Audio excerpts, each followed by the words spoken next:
اعوذ باللہ من الشیطان الرجیم، بسم اللہ الرحمن الرحیم۔ روایت ہے حضرت ابن عمر رضی اللہ تعالی عنہ سے، فرماتے ہیں کہ نبی کریم صلی اللہ علیہ وآلہ وسلم نے فرمایا، اسلام 5 چیزوں پر قائم کیا گیا: اس کی گواہی کہ اللہ کے سوا کوئی معبود نہیں، محمد صلی اللہ علیہ وآلہ وسلم اللہ کے بندے اور رسول ہیں، اور نماز قائم کرنا، زکوٰۃ دینا اور حج کرنا، اور رمضان کے روزے رکھنا۔ یعنی اسلام مثل خیمہ یا چھت ہے، اور یہ 5 ارکان اس کے 5 ستونوں کی طرح ہیں کہ جو کوئی ان میں سے ایک کا انکار کرے گا وہ اسلام سے خارج ہو جائے گا۔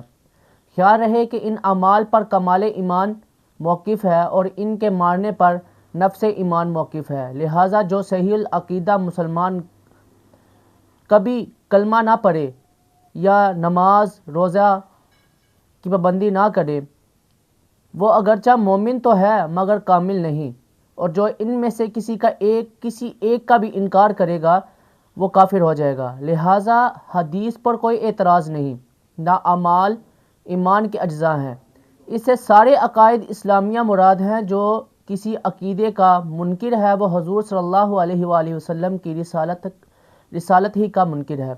حضور صلی اللہ علیہ وآلہ وسلم کا رسول ماننے کے یہ معنی ہے کہ آپ صلی اللہ علیہ وآلہ وسلم کی ہر بات کو مانا جائے، ہمیشہ نماز کو ہمیشہ پڑھا جائے، صحیح پڑھا جائے اور دل لگا کر نماز کو قائم کیا جائے۔ اگر مال ہو تو زکوٰۃ حج ادا کرے، فرض ہے اس پر، ورنہ نہیں۔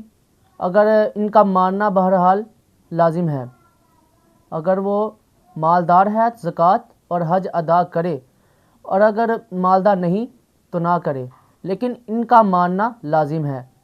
نماز ہجرت سے پہلے معراج میں فرض ہوئی، زکوٰۃ اور روزہ 2 ہجری میں اور حج 9 ہجری میں فرض ہوئے۔